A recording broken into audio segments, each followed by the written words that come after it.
Every time someone disrespects you, you are making a decision, whether you realize it or not. It can happen in the middle of an ordinary conversation when a careless remark suddenly lands harder than expected, or in front of other people when someone dismisses you as though your words carry no weight. For a few seconds, everything tightens. Your attention narrows. A response forms before they have even finished speaking. Then the conversation moves on, but your mind does not. Hours later, you are still replaying the moment, thinking about what you should have said, what they meant, and why you allowed yourself to be spoken to that way. The insult lasted seconds. Your reaction can occupy the rest of the day. That is what makes disrespect more complicated than the words themselves. The other person may have been careless, arrogant, deliberately cruel, or completely unjustified. But the first emotion that rises inside you does not automatically tell you what the situation requires. Anger can reveal that something matters. It can signal that a boundary has been crossed. But anger is a poor decision maker when it is given complete control. Stoic philosophy draws a careful distinction here. You cannot command another person's behavior, but you can examine the judgment you form in response to it. That does not mean accepting mistreatment or pretending nothing happened. It means refusing to hand someone else control over your state of mind simply because they chose to behave badly. A quieter question begins to matter more than how to make them regret disrespecting you. What response will allow you to remain in command of yourself? Sometimes that means saying nothing until the emotion settles. Sometimes it means asking calmly what they meant, bringing the conversation back to the actual issue, or stepping away before anger turns a difficult moment into something worse. The answer depends on the situation. What matters is that the response is chosen rather than triggered. Someone else may control the first few seconds of the encounter, but they do not have to control what those seconds turn you into. Once that distinction becomes clear, disrespect stops being only an injury to endure. It becomes a test of judgment, revealing whether you can protect your dignity without surrendering your self-command. When someone says something that cuts a little deeper than expected, the body often reacts before the mind has finished understanding what happened. Your shoulders tighten, your attention narrows. A reply begins forming almost instantly. That speed can feel powerful because it gives you the impression that you are standing up for yourself. But speed and strength are not the same thing. Sometimes the fastest response is simply the oldest habit speaking through you. The difficult part is that disrespect rarely arrives as a clean, objective event. It comes wrapped in interpretation. Someone interrupts you, and the mind says they do not value what I have to say. Someone laughs at your mistake, and the mind says they are trying to make me look stupid. Someone speaks to you with a dismissive tone, and suddenly the conclusion becomes much larger than the original moment. They think I am weak. They want to embarrass me. I need to show them that they cannot treat me this way. Within seconds, a single behavior has become a story about your worth, their intentions, and what you must do next. This is where Stoic discipline becomes practical rather than theoretical. The first task is not to decide whether the other person was wrong. They may have been completely wrong. The first task is to separate what happened from what your mind immediately decided about what happened. You can notice the anger without turning it into a command. You can feel the urge to defend yourself without assuming that you must obey it. You can recognize that your pride has been touched without allowing pride to choose your next sentence. Emotion is information, but information is not instruction. Anger may tell you that something matters. It does not automatically tell you what deserves to happen next. That pause can be surprisingly uncomfortable. When someone disrespects you, silence may feel like surrender, especially when other people are watching. You might worry that if you do not answer immediately, everyone will assume you were weak or that the other person won. But notice what that fear is asking you to do. It is asking you to prove your strength on someone else's timetable. It is asking another person's behavior to determine when you speak, how quickly you speak, and how intensely you respond. The pause breaks that pattern. You are no longer reacting simply because the situation demanded a reaction. You are giving yourself enough space to decide whether a response is actually useful. As Epictetus put it, it's not what happens to you, but how you react to it that matters. That space between what happens and what you do next is where your judgment becomes stronger than your impulse. Picture a disrespectful comment being made in front of several people. The room becomes slightly uncomfortable, and you feel that familiar pressure to say something clever, sharp, or forceful. Instead, you breathe, keep your expression composed, and let a few seconds pass. That can change the entire atmosphere. The other person may realize that their comment landed badly. Any of those outcomes is possible, and none of them needs to determine your sense of control. There is also something psychologically important about remaining physically composed. Your body often communicates your state before your words do. Looking away repeatedly, laughing nervously, fidgeting, rushing to explain yourself, or speaking much faster than usual can reveal how strongly the moment has affected you. You do not need to perform confidence, but you can practice steadiness. Keep your posture natural, breathe normally, let your face remain relaxed, listen carefully. These small actions give your mind a chance to catch up with your emotions. The point is to stop broadcasting panic when you do not need to feel panicked. And this is where the idea of psychological presence becomes important. Presence means remaining with what is actually happening instead of escaping into the story your mind creates around it. You hear the words, you notice the tone, you observe your own reaction, then you decide what matters. Maybe the person made an innocent mistake, maybe they were genuinely disrespectful, maybe a boundary needs to be stated clearly, maybe the best response is to continue the conversation without giving the comment additional weight. The pause does not tell you which answer to choose. It gives you the mental position from which you can choose it. That distinction protects you from two opposite mistakes. One is becoming aggressive because you believe respect must always be defended immediately. The other is becoming passive because you believe being calm means tolerating everything. Neither is necessary. A calm person can still be firm. A disciplined person can still say that something is unacceptable. The difference is that the response comes from judgment rather than emotional pressure. You are not trying to prove that you are powerful. You are deciding what behavior you will participate in and what behavior you will not. This is strength because you are choosing your behavior while the situation tries to choose it for you. With practice, this begins to change the way disrespect feels. The comment may still sting. You may still feel anger. You may still notice the desire to respond sharply. But there is now a small space between the feeling and the action. That space is where self-command develops. Each time you use it, you become a little less predictable to your impulses and a little more deliberate with your behavior. Eventually, someone else's attempt to provoke you no longer determines the speed of your heartbeat, the words leaving your mouth, or the kind of person you become in that moment. You still see the disrespect clearly. You simply refuse to let it make your decisions for you.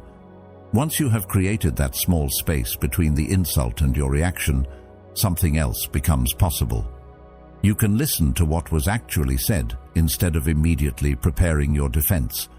Disrespect often survives inside ambiguity. A person says something insulting, then hides behind a joke. They make an accusation, then claim they were only asking. They question your character, then act surprised when you take their words seriously. You can spend your energy proving what they meant while they avoid responsibility. A calmer approach is to make the words visible. If someone implies that you cannot be trusted, you can ask them to explain exactly what they mean. If they suggest that you are incapable, you can ask which specific action led them to that conclusion. If they make a degrading comment and then laugh it off as humor, you can calmly ask whether they intended the comment the way it sounded. You are simply refusing to let vague language carry the entire conversation. When people are forced to become precise, emotional statements often lose some of their power. This is where mirroring becomes useful. You reflect the meaning of what was said back to the person in a calm and neutral way. A person may say that you are always unreliable because you were late once. Instead of launching into a long explanation, you can ask whether they are saying that one mistake means you cannot be trusted. The goal is not to win a verbal contest. The goal is to remove exaggeration and bring the conversation closer to what is actually true. That difference in intention matters more than people realize. The same sentence can either calm a conflict or ignite it depending on the tone behind it. A sarcastic voice turns reflection into mockery. A raised eyebrow can make a reasonable question sound like an accusation. A cold expression can communicate contempt, even when the words seem neutral. If you want clarity, your delivery has to match your purpose. Speak slowly enough that the other person can hear the question. Keep your expression composed. Do not pile on extra comments after you have asked. Let the question stand on its own. Then something interesting can happen. The other person may correct themselves. They may explain that they did not mean what you thought they meant. They may become defensive. They may realize that their statement sounds unreasonable when repeated clearly. You cannot control which reaction appears, and that is precisely why your attention should remain on your own conduct. The point is not to force an apology when emotions rise. The point is to stop participating in confusion. If they clarify themselves honestly, you have something real to work with. If they become more aggressive, you have learned something else about the situation. This way of responding has a quiet psychological effect because it removes the reward of emotional escalation. A person who expects anger may know how to fight with anger. They can answer your accusation with another accusation, raise their voice, interrupt you, or turn the conversation into a contest. Calm clarity gives them less material to fight against. You are not handing them a dramatic reaction that can become the next subject of the argument. You are keeping the focus on what was said and what it means. Sometimes a person is clearly provoking you, and asking for clarification would only give them more opportunities to continue. Discernment matters. Stoic discipline is not a rule that says you must respond to everything with the same technique. It is the ability to choose the response that fits the situation. Sometimes the best response is a question. Sometimes it is a direct statement. Sometimes it is silence. The important change is that you are selecting rather than reacting. There is also a deeper lesson here about defending your character. When someone questions your intentions, your first instinct may be to explain yourself in detail. You begin listing evidence, recalling every relevant event, and trying to make the other person finally understand that you are not the person they described. But endless self-defense can accidentally give their judgment more importance than it deserves. This is where Stoic judgment becomes especially useful. Your character is built through your actions over time, not through your ability to win every argument about yourself. If someone misunderstands you, you can correct the misunderstanding. If someone deliberately misrepresents you, you can establish a boundary. But you do not need to chase every distorted opinion until it becomes favorable. The more comfortable you become with that distinction, the less threatening disrespect starts to feel. You can hear an accusation without immediately defending your entire life. You can ask for clarity without becoming hostile. You can allow another person to explain themselves without abandoning your own judgment. And when their words are placed clearly in front of both of you, you can decide what comes next. Sometimes the conversation ends with understanding. Sometimes it reveals a deeper problem. Either way, you have gained something important. You stayed present long enough to see the situation as it was, instead of becoming trapped inside the emotional version of it. That is the real value of reflecting someone's words back to them. It is not a trick for making people feel embarrassed. It is a discipline for keeping reality in the room. Words matter, meaning matters, and neither anger nor humor can automatically erase their consequences.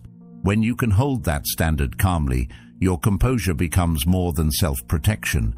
It becomes a way of guiding the conversation toward honesty. And once the conversation becomes honest, you can finally decide whether there is something worth repairing, something worth confronting, or something you are better off leaving behind. If this way of thinking has given you something to reflect on, and you want more conversations about Stoic discipline, self-command, and living with greater clarity, consider subscribing. It is simply a way to continue returning to these ideas and putting them into practice. One thought and one decision at a time. Disrespect can become contagious. Someone speaks with hostility, and before you realize it, your own voice becomes sharper. They interrupt, so you interrupt. They become sarcastic, so sarcasm suddenly feels justified. Their frustration enters the room, and somehow you begin carrying it as if it were your own. This is one of the easiest ways to lose control without noticing it. The other person may have started the conflict, but once you adopt their emotional rhythm, you have joined it. That is why redirection matters. Instead of allowing their behavior to determine the direction of the conversation, you can bring the interaction back to what actually deserves attention. Think about a disagreement at work, where someone stops discussing the actual problem and begins criticizing another person's intelligence. The conversation was supposed to be about a decision, a deadline, or a mistake, but suddenly the subject has changed. If you answer the insult with another insult, the original issue disappears. Now everyone is watching two people fight for control of the room. A more disciplined response can be much simpler. You can acknowledge the comment without feeding it and return attention to the matter that brought everyone together. You have not pretended the disrespect was acceptable. You have refused to make it the main event. That distinction matters because attention is a form of influence. Whatever receives your attention begins to shape your emotional state and your behavior. If you spend 10 minutes arguing about an insult, the insult has already taken 10 minutes of your life and changed the purpose of the conversation. Redirection interrupts that process. It brings your attention back to something concrete. What needs to be solved? What boundary needs to be stated? What action would actually improve the situation? These questions are quieter than anger, but they are usually far more useful. This is close to the Stoic practice of separating the event from the judgment surrounding it. A person can behave badly without forcing you to behave badly in return. Their anger is theirs. Their impatience is theirs. Their need to provoke may be theirs.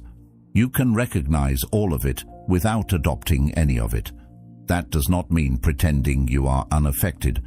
You may feel your pulse rise or the urge to answer sharply. You may even think of the perfect response that would embarrass them.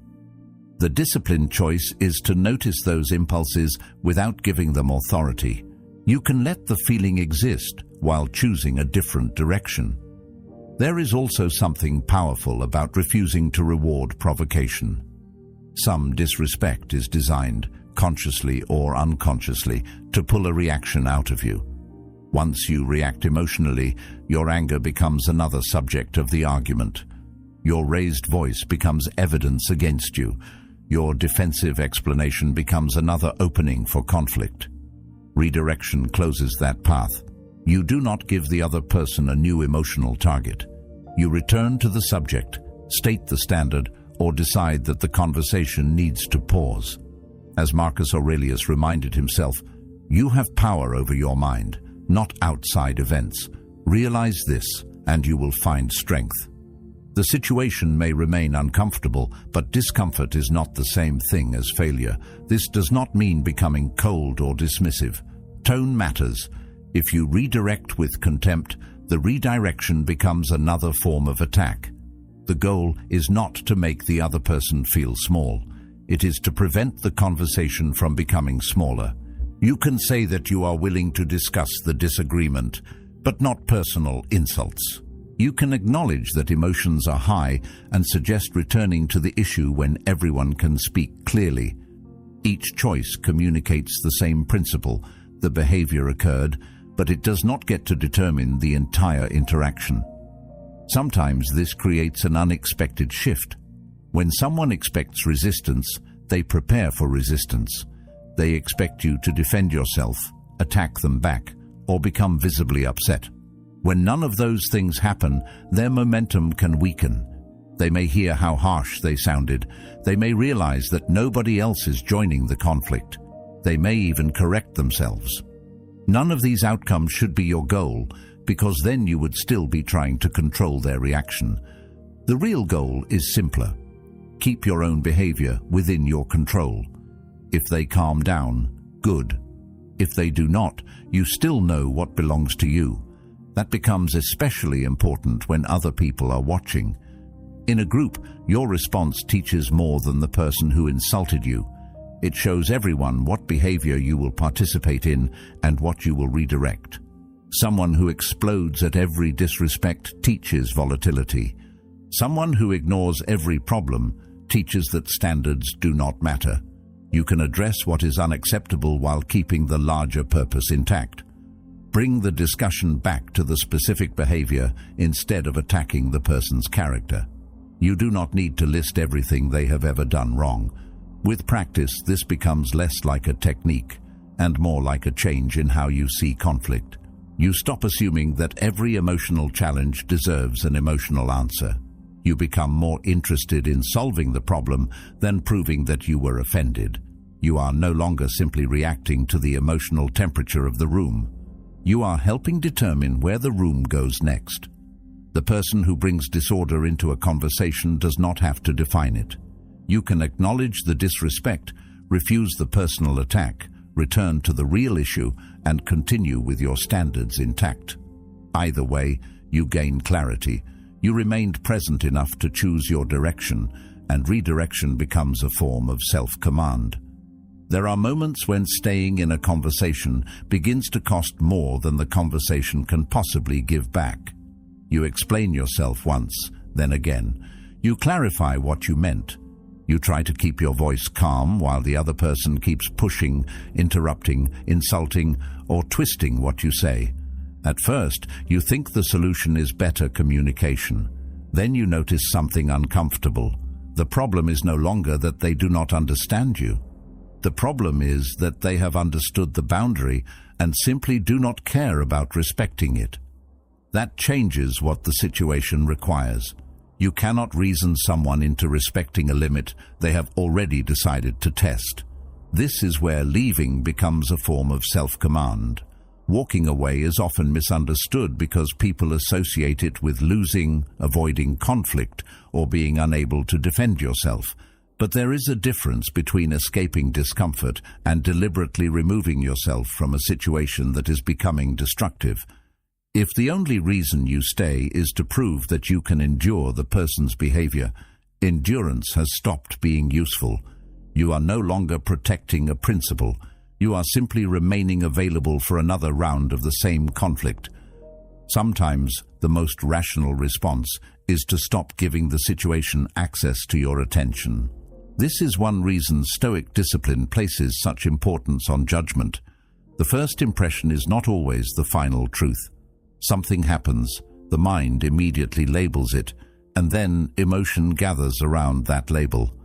If someone speaks harshly, you may decide they are deliberately trying to humiliate you. If someone ignores you, you may decide they no longer respect you. If someone criticizes your work, you may experience criticism as an attack on your character. Those interpretations may be accurate or mistaken. Waiting does not mean doubting yourself. It means separating the event from the meaning your emotions attach to it. A delayed response can also change the other person's state.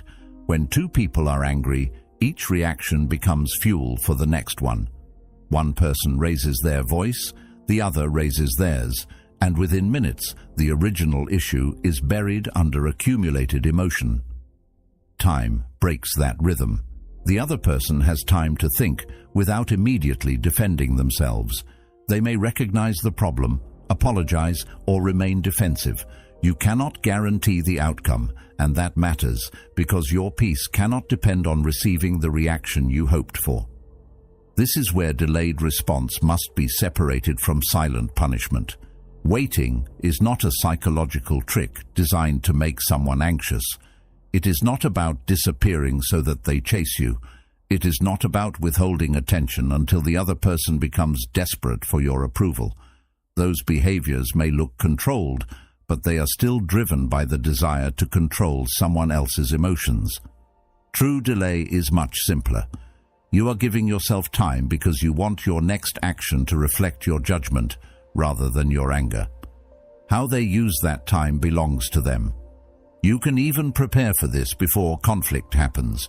Decide in advance what you want to do when anger rises. Maybe you will take a walk, wait until morning before sending a serious message, or tell someone you want to continue when you can both speak calmly, and the conversation can finally become productive again.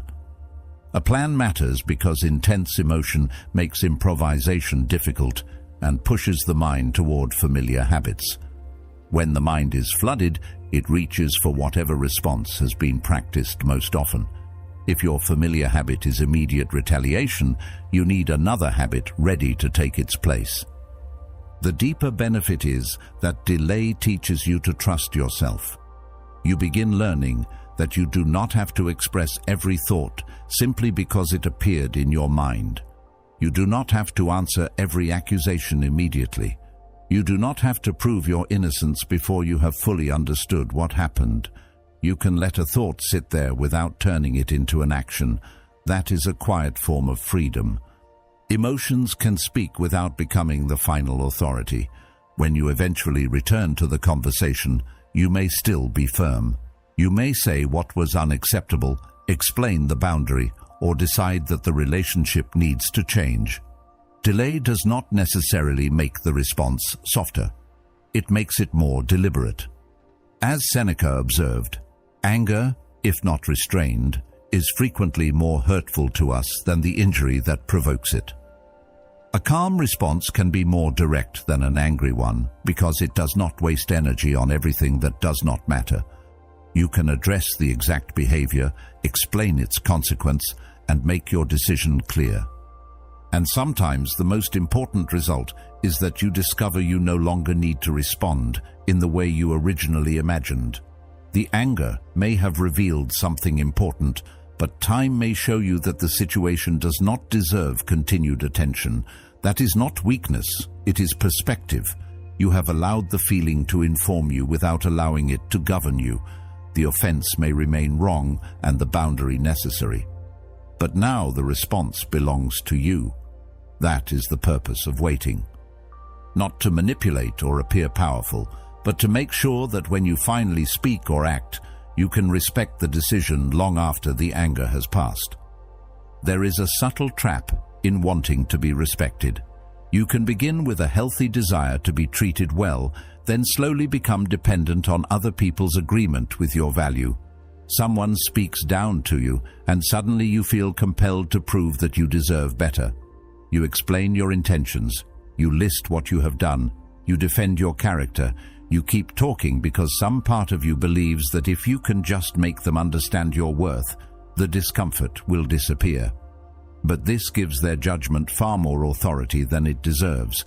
A person can misunderstand you, underestimate you, or judge you unfairly, and none of those things automatically changes who you are. That distinction is easy to miss when emotions are involved. Being respected and being recognized as worthy are not exactly the same thing. Respect, in a practical sense, can be shaped through boundaries and consequences. Recognition depends on another person's mind, and their mind is outside your control. You can tell someone that their behavior is unacceptable. You can stop participating in a conversation that becomes insulting. You can reduce your access, your attention, or your trust when someone repeatedly crosses a line. But you cannot force them to suddenly develop better judgment. Trying to control that part is exhausting because it requires you to keep returning to the same person for the approval you were trying to become independent from. This is where the Stoic idea of control becomes more than a philosophical principle. Your character does not become stronger because another person finally admits that you were right. It becomes stronger when your actions remain aligned with your standards even when nobody applauds them. Your choices belong to you. Your conduct belongs to you. Your boundaries belong to you. Another person's opinion does not. That does not mean their opinion is irrelevant in every practical situation. Feedback can contain useful information, and criticism can reveal something you need to improve. The point is simply that you do not have to turn another person's judgment into a verdict on your identity. Think about how differently you behave when you are trying to prove yourself compared with when you are simply enforcing a standard. When you are proving yourself, your attention keeps moving toward the other person. Did they understand? Did they feel guilty? Do they finally see that I am not weak? Did they realize they went too far? Your emotional state rises and falls with their reaction. But when you are enforcing a standard, the focus stays with your own decision. This behavior is unacceptable to me, so I will not continue the conversation. That relationship has become unhealthy, so I will create distance. That comment crossed a line, so I will address it calmly. You do not need the other person to agree before your decision becomes real. That is why consistency carries more influence than intensity. A dramatic confrontation can make someone cautious for an afternoon, but it does not necessarily teach them what your standards are. If one day you tolerate an insult, the next day you explode over something smaller, and the day after that you ignore something serious because you are tired, people cannot clearly understand where your boundaries exist. Your reactions become connected to your mood instead of your principles. Consistency changes that. When your response remains calm, clear, and proportionate, people begin to understand what they can expect from you. They learn that certain behavior will receive a boundary rather than an emotional performance. Consistency also changes you internally. Each time you respond according to a principle instead of a passing emotion, you reinforce an identity. You become someone who does not need to shout to be firm, someone who can say no without giving a speech, someone who can leave without creating a scene, someone who can accept an apology without forgetting what happened, and who can withhold trust without turning the decision into revenge. These actions may look small from the outside, but psychologically they create stability. You stop negotiating with yourself every time another person tests you. There is an important difference between being difficult to mistreat and being difficult to live with. A person can become so focused on protecting their dignity that every disagreement feels like disrespect. That is not strength, it is hypervigilance. Not every correction is an insult. Not every disagreement is an attempt to diminish you. Not every awkward comment deserves a boundary. Discernment matters because a standard that treats everything as a threat eventually becomes impossible to maintain. Real self-command includes the ability to let minor things pass without feeling that you have betrayed yourself. You choose what deserves your energy instead of demanding that every uncomfortable moment receive a response. The same principle applies when someone genuinely has crossed a serious line. You do not need to become cruel to make your position unmistakable. Calmness does not weaken a boundary. In many situations, it makes the boundary clearer because there is less emotional noise around it. You can speak directly. You can state what you will and will not accept. You can explain the consequence without turning the explanation into a threat. Then you can follow through. The follow-through is what gives the boundary its meaning. Words without action become requests. Consistent action turns a standard into something real. Over time, this changes the way you think about respect itself. You stop treating it as something you have to extract from people. You start seeing it as something your choices either reinforce or undermine. You cannot guarantee that everyone will respect you. Some people will still behave badly. Some will misunderstand your calmness. Some may even interpret your restraint as weakness. Their interpretation is theirs. Your responsibility is to know what you stand for and behave accordingly. As Epictetus taught, it is impossible for a man to learn what he thinks he already knows. When your conduct becomes consistent enough, you no longer need to announce your standards constantly. Your behavior communicates them before you explain them. Revenge can hide inside self-control so easily that you may not notice it. You stop yourself from shouting, walk away, wait before responding, and from the outside, look composed. But inside, the conversation keeps happening. You replay the insult while trying to sleep. You imagine the perfect response. You picture them realizing their mistake or understanding how badly they treated you. The body has left the conflict, but the mind is still standing in the same room. Calm behavior alone is not enough. You can control your expression while remaining controlled by resentment. This distinction matters because revenge can disguise itself as justice.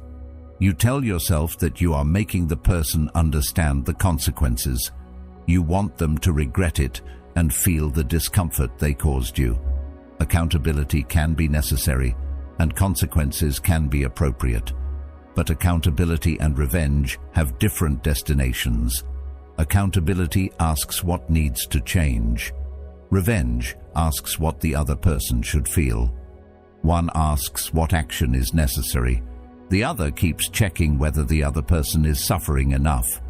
Once your peace depends on their suffering, they still have influence over you. This is where emotional transformation becomes more useful than suppression. Suppression says, "I am not angry," while resentment continues underneath. Transformation says, "I am angry, and now I want to understand what this feeling is showing me." Maybe your pride was wounded. Maybe you felt ignored. Maybe the insult touched an insecurity you rarely admit. Maybe you feared that staying silent would make you look weak. The emotion can reveal where you are vulnerable to other people's opinions. That does not make the feeling shameful. It makes it useful. Instead of asking how to make the other person pay, you begin asking what gave their behavior so much power over you. Sometimes the answer is practical. You may have tolerated disrespect because you needed the relationship or stability connected to that person. When something feels necessary, boundaries become harder to enforce. You start negotiating against yourself. You tell yourself it was only one comment. You excuse another incident because the timing was bad. You remain available because leaving feels too expensive. Then resentment becomes enormous, even though it was built from many small compromises over time. The problem was not simply that someone treated you poorly. It was that fear convinced you that you had to accept the treatment to keep something else. Seeing that clearly can be uncomfortable because it returns responsibility to you without blaming you for someone else's behavior. You did not cause their disrespect, but you can examine the conditions that allowed it to remain in your life. Self-reflection is not the same as self-accusation. It is an attempt to recover choice. If fear of rejection made you tolerate too much, you can build the ability to tolerate rejection. If dependence made boundaries difficult, you can work toward greater independence. If insecurity made criticism feel threatening, you can strengthen your judgment until disagreement no longer feels like a verdict on your worth. That does not mean forgiveness is always required. You are not obligated to restore trust because you have released anger. You can forgive internally and still maintain distance. You can wish someone no harm while deciding they no longer belong in the same place in your life. You can accept that they may never understand the damage they caused. Their lack of insight does not prevent you from learning. Sometimes the healthiest conclusion is simply that you now know something you did not know before. You know what behavior you will not normalize and where your boundaries need to become clearer. The deeper shift happens when disrespect becomes information rather than an injury you must constantly defend. It tells you something about the person, the relationship, and yourself. You can study your reaction without condemning yourself for having it. As Carl Jung observed, everything that irritates us about others can lead us to an understanding of ourselves. Notice which situations make you desperate for approval and which words make you feel compelled to prove yourself. Those patterns show you where your freedom is weakest emotionally. Once you see them, you can work on them deliberately. The goal is not to become someone who never feels hurt. That would be unrealistic. The goal is to feel hurt without turning pain into a permanent source of bitterness. Eventually, the person who disrespected you may never know how much you changed. They may never apologize or realize that you stopped chasing their approval and became more selective about who receives your trust. That is completely fine. Your transformation does not need their participation. The strongest outcome is not watching them regret what they did. It is simply reaching a point where their regret is no longer necessary for you to feel whole. You have taken the lesson, adjusted your boundaries, understood your vulnerability, and continued living.